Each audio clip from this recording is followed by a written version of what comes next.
Yo, what's going on, everybody? It is Chad. I'm back here with BetHubb.com, about to provide you guys with my Week 9 NFL selections. I'm riding solo by myself here, and we're just going to quickly reflect on last week, which was an absolute disaster. I have no problem admitting I was dead wrong with the 1-2 record, being on the wrong side of the New Orleans Saints and Philadelphia Eagles that had absolutely no chance of covering, let alone winning.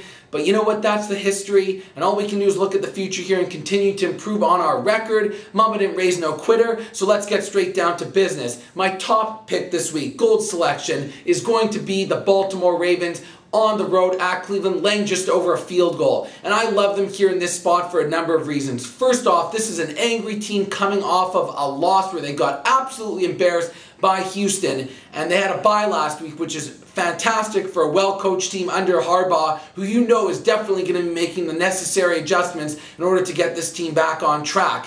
And when you factor in what they were going up against in Houston there, with all those injuries on the defensive side of the ball the week before, you knew it was going to be a rough game for them. And now that they've had that extra week to get all of that taken care of in terms of the schematics and readjusting, I think they'll be just fine, especially that someone like Ed Reed got an extra week of rest, and same thing with Haloti Ngata, and now you have T-Sizzle with the game under his belt. So that will work in their advantage. And then also, when you think about the Cleveland Browns, this isn't exactly an offense that is going to be capable of exposing some of the deficiencies in that Ravens defense, which looks like it is aging and slowing a little bit.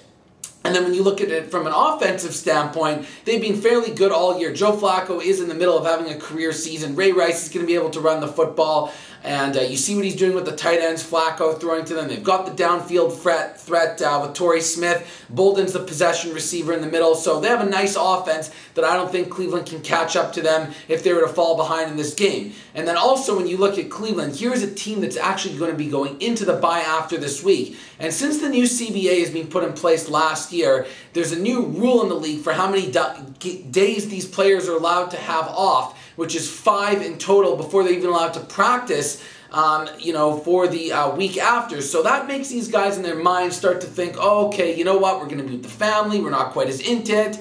So it's a lot easier for them to mentally check out, especially when you're the Cleveland Browns and you've already won 2 games in a row. This team ain't winning 3 games in a row. They're not going to be competitive in this game because the second they fall behind, they don't have the offense to come back. I know that they kept it close in Baltimore a few weeks ago. That was a different story. It was a nationally televised game. They were catching a lot of points. Baltimore was a little bit more passive because they were undefeated at that time. Different story here. Lay it down with the far superior team that's going to be in absolutely angry mood, and with their talent should be able to pull away quite easily in this ball game.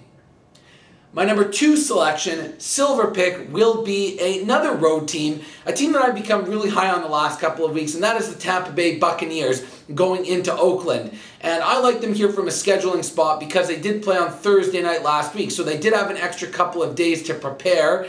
And I know that a lot of times people don't like backing teams that are playing on the opposite coast of where they originate from, the whole time zone difference. Well, you know what? It's a lot easier for an East Coast team to go to the West Coast, especially when the game's starting in the afternoon. So it's almost like their clock is in a nighttime game if they're playing at their own hometown in Tampa Bay there. So that, I think, works in their advantage, and I do just believe that they're the more overall talented team. I'll take Freeman any day right now over Carson Palmer. I'll take the consistency that you're getting out of this Doug Martin over McFadden, who just doesn't seem to be 100% healthy. When you look at the way these teams play on the field, Oakland is just very prone to turnovers, and they still have all the penalty mistakes. They seem to implode a lot easier than Tampa Bay does, which I believe is starting to get some nice structure put in place here with new coach Greg Schiano. They've been very competitive all season long. Their 3-4 record is a little bit misleading because every game they've lost has been by under 1 possession, and every game they've won has been an absolute blowout. I think they're starting to gain some confidence here.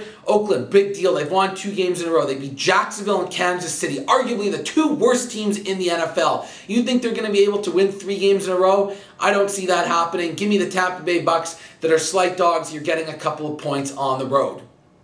And we'll continue with this road theme here with my bronze selection, my 3rd overall pick, and I'll be rolling with the Pittsburgh Steelers here, getting just over a field goal heading into the Meadowlands.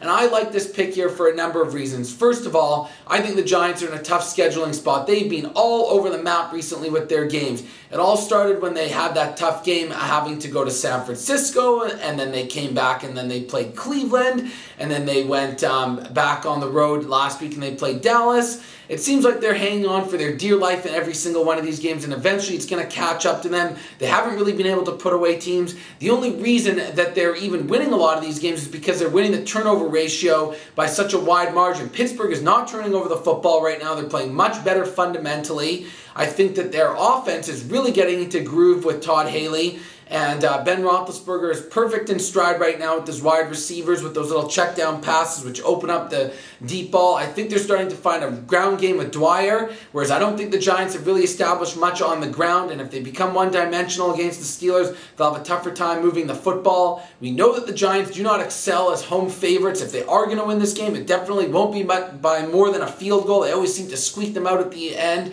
And Pittsburgh, as bad as they've been on the road, they just don't get blown out. They always hang around in football games. And I don't think these teams are all that different in terms of talent. And the Giants just don't play that well at home. I don't see a huge advantage there. And last but not least, from a handicapping standpoint in this game, let's not forget what's going on in the East Coast right now with this Hurricane Sandy. I think this completely throws an absolute wrench in the practice schedule of this Giants team. Where are they even going to practice? Can they get to the stadium? We know that they were already given an extra day off. You've seen all the pictures online of Eli Manning in his apartment with the flood. I mean, these guys' heads can't 100% be into football. They're 6-2. They've got a cushiony lead in the division. I just don't see them having that same incentive, whereas Pittsburgh, who's won a few games in a row, they haven't won on the road yet. They want to prove it. They're on the heels of the Ravens. I look for them to come in real strong in this game and win it outright. So, of course, I like them grabbing the points as well. So just to quickly recap, I like the Ravens, I like the Tampa Bay Bucks, and I like the Pittsburgh Steelers for my 3 picks, Week 9 NFL at BetHubb.com. And of course, you guys can check out the website if you click on the link below on this video here. Sign up for your own account if you already have one. Log on.